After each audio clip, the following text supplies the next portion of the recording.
We're approaching our 2024 autumn season, and I'm going to look a little bit at the programme we're going to be playing at the Tung Auditorium, Liverpool. Like the Chipping Campden programme, there are several pieces in this programme that feature in our Giro d'Italia programme that we're bringing to the Wigmore Hall in November. So we've got the Gnocchi Concerto, we've got the Durante Concerto, we have the Brescianello Suite, a piece that's not in the Giro d'Italia programme but will be played at Wigmore Hall next year, is a sonata by Arcangelo Corelli, a real household name, particularly for sort of fans of Baroque music, but not that many pieces of his that survive.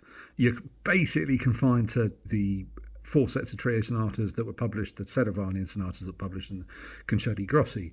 In terms of manuscripts of other Corelli pieces, there aren't very many of them, and most of what survives is thought not to be by Corelli himself. But there is this sonata, Catalogue Woo 2, that survives in a manuscript in the Royal Academy of Music in London. We'll be playing that in Liverpool, along with another one of the concertos from the Opus 8 by Vivaldi. It's the 10th concerto in the set in D major. It's a brilliant one. Both the first and last movements, sort of quasi-fugal writing in the Ritornelli. We'll actually be playing a slightly different version of this. It's relatively unusual for works by Vivaldi that were published during his lifetime to survive also in autograph manuscripts, but this is one.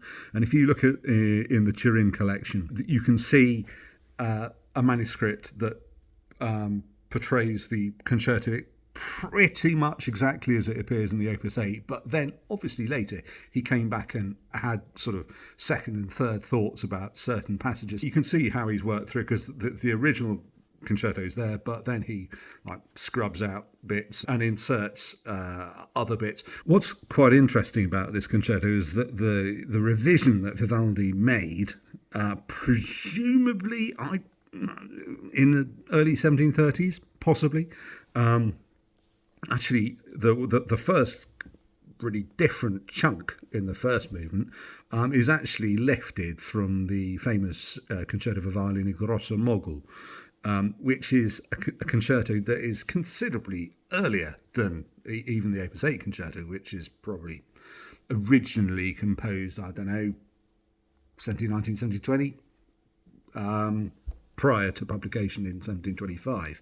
I have to be very careful when trying to date Vivaldi concertos, because you have no idea exactly where all the bits come from. In this case, you've got a what is effectively a concerto written in the early 1720s, maybe revised in the 1730s, but using a chunk from a concerto in the 1710s. Good use of recycling, I guess. But it's a brilliant piece. The last movement is really quite considerably different to the Opus 8 version. And then at the end he writes Qui si farà a piacimento, which means you can play a cadenza if you want. I've actually taken a cadenza from Dresden that survives in a concerto by a different composer. But the cadenza is, you'd have to be pretty silly not to argue that the cadenza to this concerto is not by Vivaldi. It's got so many, pretty much copy and paste bits from other cadenzas of his. So that's what we're going to use there. This version of the concerto certainly doesn't really get done very much at all. So hopefully it's a treat for the people of Liverpool, and hopefully Everton might have started winning some matches by then. Anyway, we can but hope.